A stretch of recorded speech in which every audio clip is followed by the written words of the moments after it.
show is brought to you by my patrons and by viewers like you. Greetings, groovy people! Welcome to Blue Dragon Art. I'm the self-proclaimed Blue Dragon. And this week, I started a video that was about inking techniques and art and processes, and I ended up drafting a 13-page script in my composition book, which turned into an hour-long uncut audio recording, which I got about 20 minutes into editing when it struck me that I'm gonna need more time to work on this, as it now involves a trip to the central branch of the Multnomah County Library, which is going to take up a goodly portion of Tuesday, as I also have a weekly appointment in the morning, and I take the bus on Tuesdays, and we all know buses take a while, so yeah.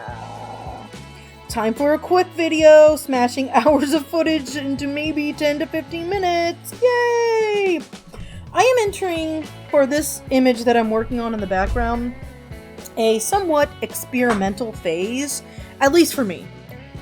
It's been years since I've literally, not figuratively, literally, just drawn my characters, any of my characters, for funsies.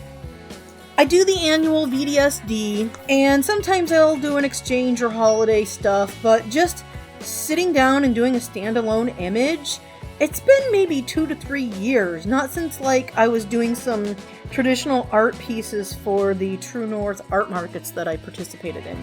Which is like not at all how things started. You know, I started Dark Horse drawing my characters with no story, just drawing pictures of them.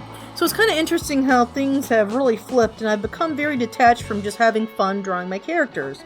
So I got the inspiration for this specific image of Rena, who is from my free Not Safe for Work post-apocalyptic magical girl fantasy Dark Horse. Links for that are down in the description. When flipping through one of my Tankobon, which is, one of my volumes of Sailor Moon, I was probably using it at the time to reference some kind of screen tone effect, or maybe trying to get inspiration like for panel layout or something along those lines. And it made me want to draw my characters just for fun, because the comics are, the volumes are all strewn throughout with like just really cool drawings that Takeuchi drew of her characters. So I found that very inspiring. So back in May, I sketched out an idea that kind of floated to my mind of Rena. It's kind of a crappy sketch, I'll show it up here, but I still think, as loose and sketchy and ill-proportioned as it is, that it really better captured her expression that I was going for. Not that I'm unhappy with the finished piece, I'll get to that later. At any rate, I was initially planning to have this completed for Pride Month, since the colors that I wanted to use in this, and did use, were that of the pan flag. I did not have time for that. So by the time June was kind of coming to a close, was starting to roll around, I had determined that I wasn't going to be able to get this image out for Pride Month, but I've been eyeballing the OC Zine Window to Worlds, and I really wanted to apply. I had decided to pass on it initially. I even told someone that I work on the Comic Fury Zine with. I told her that, yeah, I'm probably not going to do it, but you might want to check it out because you got some cool OCs and stuff like that. But upon the release of the Comic Fury Zine, I realized that I had a couple of days left to apply. The deadline was actually July 15th. So, I just kind of kicked it into high gear and started working on the image. July 7th, I sketched it. July 8th, I inked it. July 12th through 13th, I flatted it because I wanted to see what it was like working with flats on my own. I'll get to that in a few minutes. July 13th through 15th, I rendered it and then uploaded it to my portfolio website, which you can visit by checking out the link down in the description. I'm not going to have that be a regular part of my YouTube channel, but I will put it down in the description for this video. Okay. So by the time I uploaded it, I had to create an art page on my portfolio website because it's mostly zine stuff.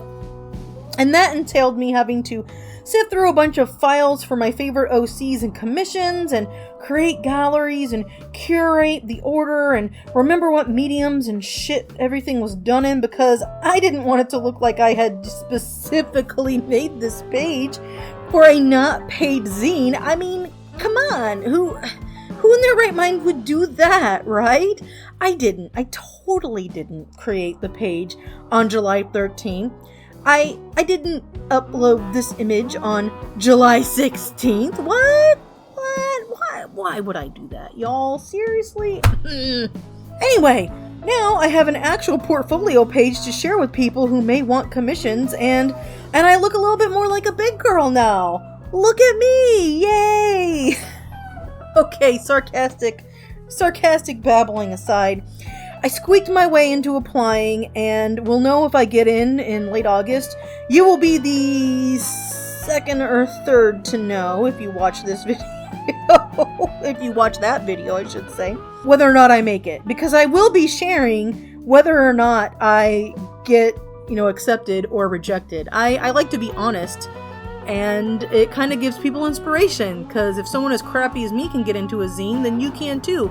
And if someone as crappy as me gets rejected, you can see that I keep doing what I'm doing. And if I can do it, you can do it. Anyhow. So, how did I like having the background flats? I actually think it was kind of helpful, especially with the fucking lilies, y'all. It was a little bit different than how I normally work, which is very lazy and very quick, but I did it this way for a couple of reasons. And the first and foremost was, as I already said, just out of blind curiosity to see how well I would like working with the flats. And the second reason was because I didn't want to alter the line work. I wanted it to be anti-alias. Normally what I'll do with my line work when I'm working on my comic is that I will make it have a definite clear-cut edge. I will alias it, or I will have it be aliasing, or whatever the fuck tense of the verb I'm supposed to use. If you want more information on like pixels and computing and graphics and just what the fuck alias is versus anti-alias, there's a link for that down in the description. But I really wanted to have the line work be seen as visually accurate as possible on a screen, so I didn't really want to like mess with it. I didn't want to do line cleanup. In fact, there might even still be a little bit of a smudge where I fucked up on inking. I can't remember if I cropped it out or if it's still there or not. If it's still there, I'll zoom in on it for y'all so you can see the messiness. But I wanted that mess in there. I wanted you to feel the touch of the pen. I didn't want to fuck with the line work. Can I say that in any more ways? No. Okay, let's move along. So, the fact that I had the flat as the underlayer allowed me to do that without having like, I wouldn't have been able to use the dump tool. I wouldn't have been able to use the bucket tool. Oh my gosh, it's been a long day, y'all.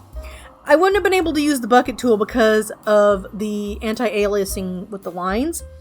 The only other option I would have had would be to just paint things with the mouse as if I were painting it and scribbling it with a crayon or with a colored pencil, the more adult medium of choice, the colored pencil. But that hurts my wrist, and I didn't want to do it that way. I did not want to fuck with that shit because I'm using a mouse, not a pencil or a pen, an XP pen or whatever the fuck kind of pen you have. So, the flatting actually really helped with that and allowed me to do what I wanted with the line work, which was absolutely nothing at all, or as bare minimum as possible. Okay? But yeah, having the alias color blocks, those were alias. Those did have definite... I did it just like how I do the flats, that I work on for Terra Prima, for the artist who works on that comic. Because again, I wanted to see what it was like, so I did everything the same way, well, almost exactly the same way as I do with her stuff.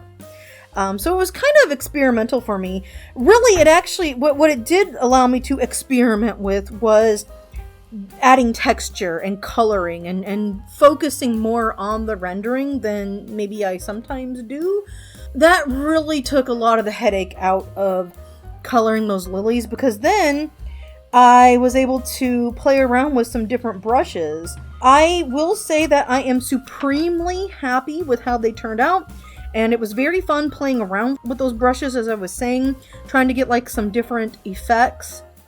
The background was also super fun to make. I rarely use anything besides the round brush and the tapered brush that I forget the name of it.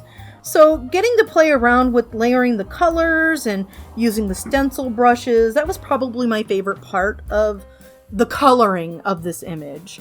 I always like the sketching and I always like the inking. So, I mean, inking usually is my favorite part of anything, but I really did have a lot of fun coloring, especially the background. The lilies were getting a little tedious, but I am happy that I put forth the effort to make them look good. So there you have it. That's, just kind of walking you through the process of creating this particular image from inception to completion, start to finish. That's another way of putting it. One sad thing that I didn't notice until it was way too late and I'd already started doing all the fucking work and shit was that my signature got cut off by my scanner because I was using slightly bigger paper than I normally do and I didn't think to trim it down. So when I scanned it in, my fucking signature got removed and I really need to add it to the picture at some point. Maybe I will, maybe I won't. I probably should, but I'm also a fucking lazy ass artist too, so maybe I won't. I still have the original, so I guess if anyone wants to see proof, which they won't, I can show it to someone. I don't know. Oh well, anyway, thanks for watching. We're gonna be in for a long one next week, so until then, peace and love, fare you well, and keep on trucking.